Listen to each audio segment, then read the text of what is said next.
The Hub is presented to you by Calvo Enterprises, Inc. In a recently released op-ed piece, Joint Region Marianas Commander Rear Admiral Gregory Huffman reflects on a memorable 2023 and looks ahead to 2024. He arrived shortly after Typhoon Mawar, which was the focus of much of his first 6 months in command. In the coming year, one of the top priorities is working with U.S. Indo-PACOM in addressing the rising threat of advanced long-range weapons by implementing a 360-degree land-based missile defense system. The Admiral says he also intends to increase engagement with the Civilian Military Coordination Council in addressing military impacts and expanding the military presence. He adds that he's committed to transparent communication and partnership with regional governments.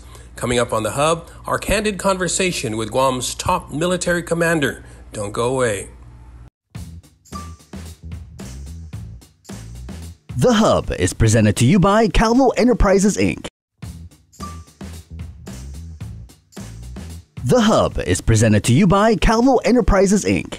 Happy day, everyone, and welcome to The Hub. I'm Nestor Lecanto, and I'm honored to introduce our guest this week, who is Rear Admiral Greg Huffman, who, of course, is the commander of Joint Forces Marianas. Admiral, thank you so much for joining us, and appreciate your time. Nestor, thank you for having me on board. Half a day, and Happy New Year, and great to have an opportunity to speak with you today. Happy New Year to you, sir. I think what triggered this also is I read your op-ed that you recently issued, and I wanted to ask you just to maybe give us your top highlights from that op-ed piece. Fantastic. No, absolutely. I would say right off the top, I am really excited to be here on Guam. My wife and I are having a tremendous time, and it really goes back to just the unique nature of the island.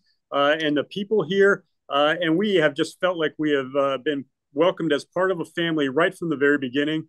And that has really set the foundation for all of our experiences here. And then what we're doing here at the Joint Region and across the entire area has really been inspirational and exciting for me. And so that was sort of the genesis of capturing things in that op-ed.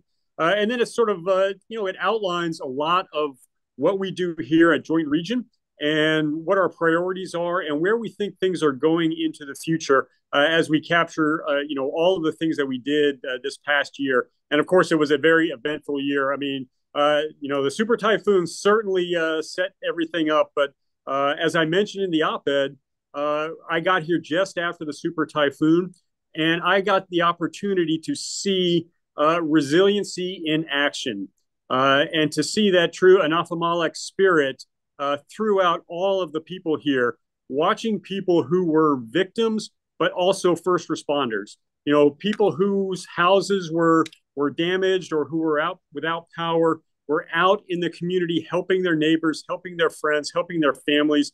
That was just incredible to see. And I think it underscored how quickly we were able to bounce back from that super typhoon and get back onto a more normal posture. And that set the tone for my portion of time here on the island. So that was really a great experience for us, just to see the people coming together and really helping each other and being a family and living that one Guam ideal that we try to champion here at Joint Region as we work throughout the community. Yeah. Admiral, one of the issues that has surfaced recently is, of course, the missile defense, the 360-degree system that is being planned. In your op-ed piece, I wanted just to read briefly this quote: "Global geopolitical tensions and current conflicts are reminders that we must remain vigilant and prepared for potential threats. It is my mission and responsibility to defend everyone that calls our island community home." I'm wondering if you have an update for us on that missile defense system. Yeah, so, Nestor, our protection of the homeland and protection of the people of Guam is our priority here. And so the Guam Defense System is going to be a keystone to that going forward. And so, we're still in the planning stages. We're still working through all of the details. As you're aware, it has to go through the environmental process. And so that is what is ongoing right now. And so my expectation is that it's still on track. We're still working very closely with the Missile Defense Agency, with the U.S. Army, who will be the overall Department of Defense executive agent for the system. And we're working through that environmental impact statement process I expect those will start coming through later in the spring into early summer with an opportunity for public comment again, so that we can address any issues that are highlighted and that were highlighted through those public scoping sessions and the opportunities for people to leave comments. And then we'll address those, work through mitigations, and continue to partner with the people of Guam to ensure that the system, as it gets in place and as it gets designed and developed, meets all of the concerns that the people here would have. Yeah. One of the other big developments that is contained in the NDAA is the mandated creation of a joint forces task force. And I remember commenting to one of your PA officials, Catherine Norton, that sounds like a big deal because it's mandated by Congress and it is to be headed specifically by a four-star. I'm wondering if you could elaborate on that joint forces task force. Yes, absolutely. So that is a big part of how we are setting the posture the right way throughout the theater. So as we're bringing capabilities like the Guam Defense System, as we're adjusting where forces are going to be positioned throughout the Pacific, the Indo-Pacific Command recognized the need to bring a higher level operational command and center it here in Guam. And so that is the Joint Task Force Micronesia. And we're in the process of actually starting to build that out. So the first members of that task force are here on the island. They are embedded with the Joint Region Marianas staff as they look into physically where are they going to operate, how are they going to be structured, what requirements will they need, and as they kind of move forward with that. So that's where we stand right now. The overall intent in the end is to take some of the roles and responsibilities that we hold here at Joint Region Marianas and shift them over to this operationally focused joint task force. So an example would be, right now I serve as the senior military official for the Indo-Pacific Command here in Guam and the CNMI, as well as the Republic of Palau and the Federated States of Micronesia. Those tasks would shift over to the joint task force to take up that role. So that's part of it. One other thing, though, is I'm tracking that it's a two-star command is the way it's envisioned to be, working for directly and reporting directly to Indo-Pacific Command as the four-star. Okay, so that two-star would be based in Guam? Yes, absolutely. Okay, and then JRM would retain, as you alluded to, the operational side, like oversight of the bases and the supply and that sort of thing?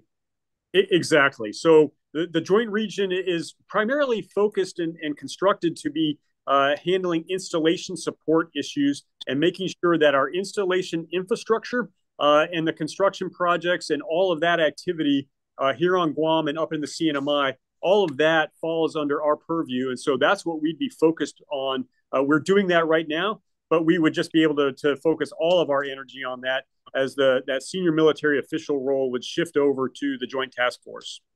Yeah, and the Joint Forces Task Force implies that it's not just going to be the Navy anymore and the Marines, but also the Air Force and the Army. So are we going to see additional contingents of the other forces here as well? Yeah, absolutely. That's a great point. It will be truly a joint staff. And so, in fact, the personnel that are here right now as this advanced debt, as they're setting up all of their studies and posture for how that task force is going to look. There are personnel from the Army, the Marine Corps, the Air Force, and the Navy, all assigned to it. And that's what I would expect for the Joint Task Force itself. And then across the island, especially with the Guam Defense System coming on board, I think we'll see an increase in Army personnel because Army has been tasked with leading in the oversight of the Guam Defense System. And so they'll have a preponderance of the personnel operating that system. And so I'd expect we will see an increase in their numbers. And then, of course, we'll also have Marine Corps, Navy, and Air Force personnel. Yeah, from a civilian community perspective, how should we, look at this establishing of this task force? What should we be concerned? Should we be relieved? What do you think should be the reaction of the average citizen? I think it's actually a very positive thing, and I think the people should feel assured that the DoD and the Indo-Pacific Command are looking very closely at the importance of Guam and making sure that the command structure that we put in place here is absolutely tailored for the mission sets for defending the homeland and being able to take on that increased responsibility that will come with the Guam defense system. And so that's really I think the perspective to take away is this is probably right. I think it's a very positive thing in terms of setting up the Joint Task Force. It is really right-sizing the command and control structure that we have here on the island, given the importance of Guam and giving what we need to do in terms of maintaining that free and open Indo-Pacific region. Having that operational command headed by a two-star, provides that gravitas that would really enforce what needs to be done here on the island in terms of getting our forces, set the right way and having the right command and control. Yeah, absolutely. I think Guam keeps increasing in its focus, not just in the Asia Pacific region, but also nationally. I think a lot more focused on Guam and its role and its importance.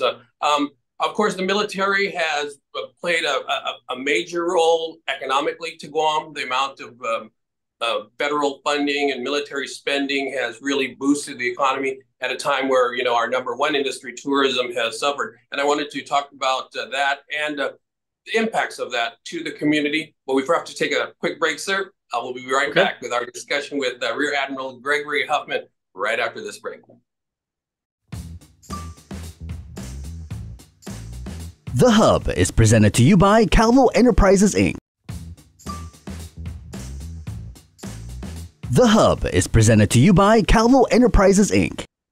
All right, welcome back to The Hub. I'm Nestor Licanta. We're speaking with Rear Admiral Greg Huffman about the military's role in Guam and just his update and his perspective as the new year has come upon us. And Admiral, before the break, we were talking about, the new military posture, the arrival of a joint task force. But, of course, the military has been, a great part of our community for so many years. And, we have benefited from all of the defense spending on Guam. But there have also been impacts to the local community. I wanted to get your perspective. I know that you have a committee that you form with the governor's office that you will be meeting regularly with and have been meeting regularly with to discuss these issues that impact the community. One in particular that has come up over the years has been the impact of the military on the affordable local housing. Can you just kind of talk about that subject? Yeah, absolutely, Nestor. So the committee is the Civil Military Coordination Council, and it was originally conceived back when we were looking at building out Marine Corps Base Camp Laws. So it was focused on the construction for Camp Laws and the progress that was going along with that. And it was just a quarterly meeting where the staff here at Joint Region Marianas had the opportunity to get with the governor and the cabinet and go through details on progress and any issues and iron those out. And it was very successful. And underneath the overall executive committee, there are a number of sub-working groups that handle specific issues. And so, over time, we've discovered that the success of that CMCC, that Civil Military Coordination Council, has been really great in terms of solving issues and moving things forward. And so we've actually increased the frequency of the meetings, and we've broadened the scope beyond just Camp Laws to everything across Guam as the military posture changes.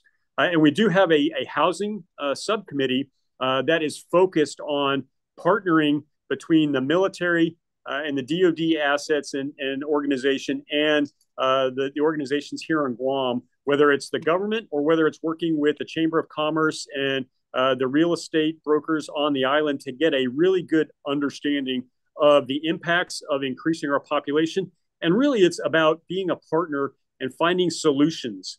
So our primary focus is always going to be trying to get military personnel onto the bases where we have capacity, but then working out solutions so that we don't overstress the civilian community. And that is an ongoing effort. That is something that we continually stay engaged with, both from our team along with the governor's team, to ensure that we can find the best solutions and work through all kinds of options. And there are a lot of things on the table. A lot of things are being explored on how we might ensure that we are managing things the right way and managing the impact of increasing personnel.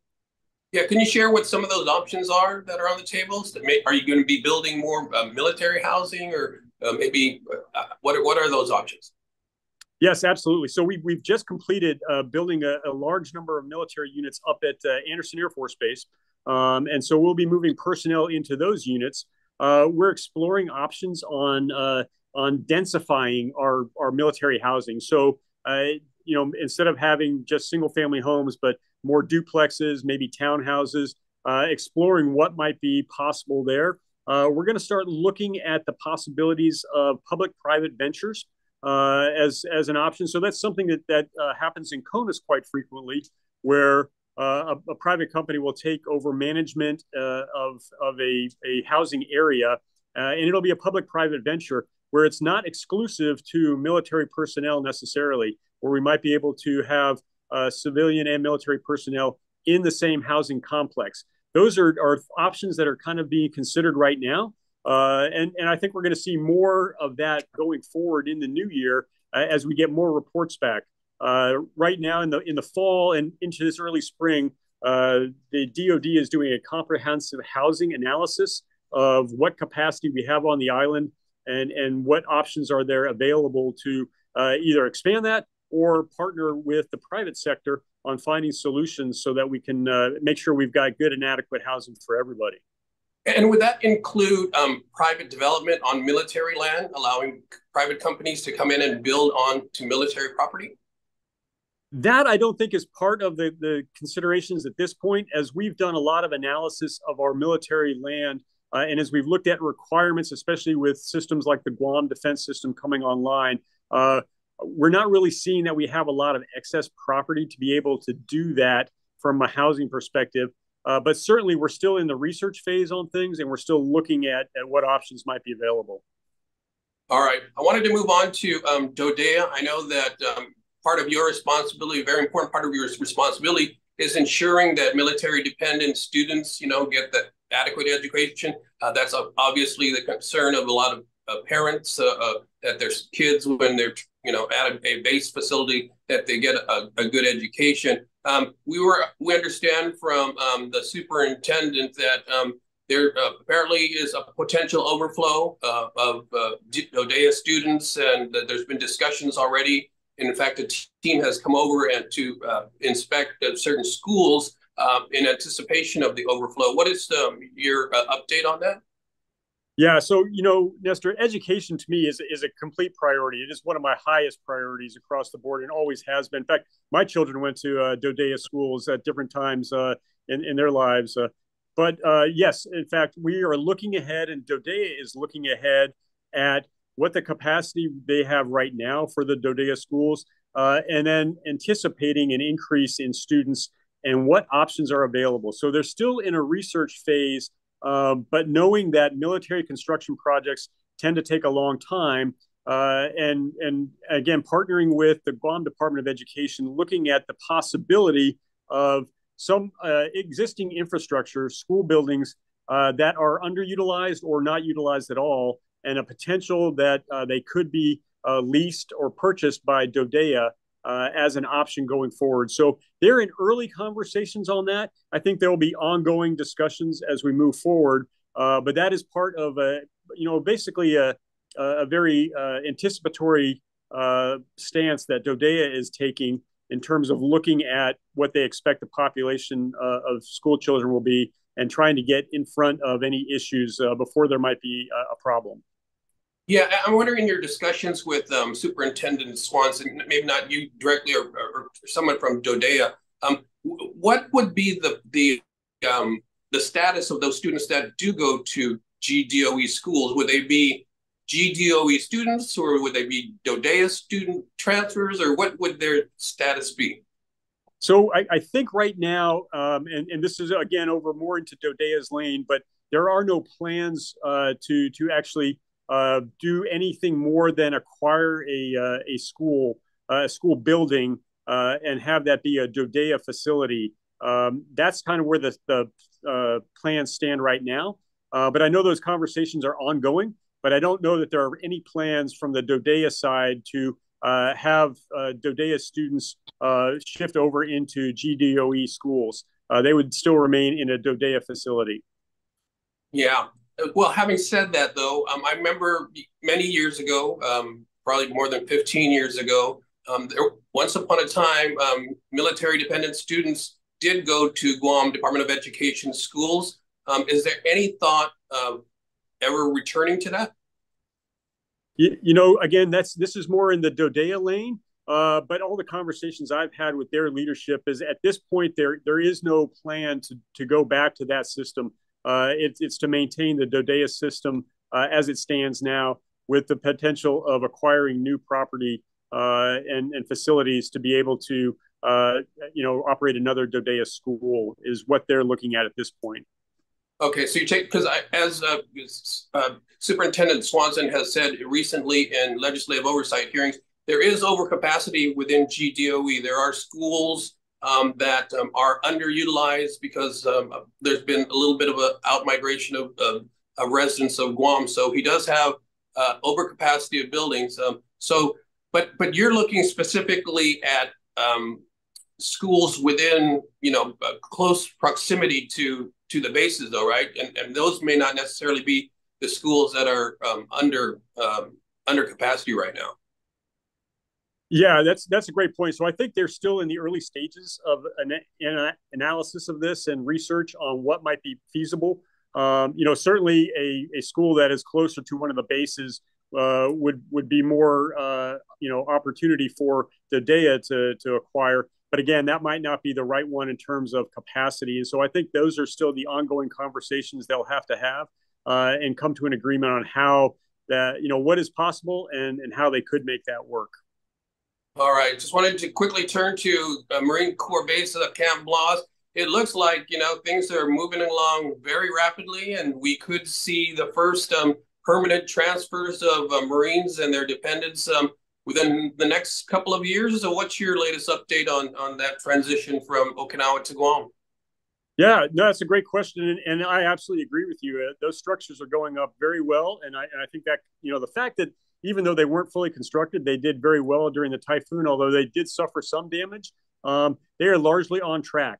There was some remediation they had to do after the typhoon, but the overall force flow of Marines from Okinawa to Guam is still on track. So I would actually expect the first cadre of personnel coming, and they're calling these the first movers, will get here in this year in 2024. And it's going to start with a relatively small number, but then that will start to grow over the years. So that's the current plan as the Marine Corps is working through that. But I think they, big picture, they are still on track for their original force flow. And with the first movers should be arriving towards the end of this calendar year. But again, that will be small numbers, and then that will grow over time until they reach that more steady state plan. Are we talking about the bachelor soldiers or families, or what would be that first wave? That first group will probably be a mix, but it will include families as well. So these will be a permanent change of station from Okinawa here to Guam. And so I anticipate that to be a mix, just like the current cadre of Marines here that are already standing up the headquarters element of Camp Blas. They are a mix of bachelors and DoD dependents as well. Okay, and could you give us an idea of how the military, the DoD, is preparing the transferees to come to Guam and stay? So I couldn't speak directly for what the Marine Corps' plans are, but I do know that when people are getting orders here, they'll go through a screening process to make sure that they've got everything they need before they come over. They'll go through extensive counseling on PCS, just the basics for moving. And then when they arrive on island, we have a very robust cultural course to educate people on customs here on the island, on the infrastructure, on the Chamorro people, on the people on Guam, and just how to operate here, how to live here, and how to be good neighbors and understand some of the unique and wonderful characteristics of the island culture. and making sure that they come in here and they're really good neighbors, and that they, we can truly make it a one Guam as we bring different DoD personnel on board. All right, Admiral, I wish we had a lot more time. We've got a minute or so left, but I wanted to give you an opportunity to just pass on a message for the new year to the people of Guam. Oh, thank you, Nestor. I appreciate that as well. So, as I said in my my end of the year recap op-ed, very excited to be here. And I am looking forward to an incredibly exciting 2024. As we move out, we have a lot of things going on, a lot of great opportunities to partner with the people of Guam across the entire spectrum. And that, I think, is going to be very fruitful as we build those relationships, as we solidify the nature of the one Guam, and as we see, our changes in this region. We can continue to protect the people of Guam, protect the homeland, and ensure that free and open Indo-Pacific region. So those are the things I'm looking forward to in the upcoming year. I think it's going to be very dynamic. I think it's going to be a lot of fun, and it's going to be great to be here. So I thank you for the time today, Nestor, and I look forward to talking to you after our next CMCC. I think we might try to have an opportunity to talk again and go through some of the results of that as well. Absolutely. Look forward to that as well, sir. Thank you so much. You're Admiral Greg Huffman, Commander, Joint Region Marianas. Thanks for joining us. I'm Nestor Lee Compton. Thanks for watching, everyone. We'll see you again next week on The Hub.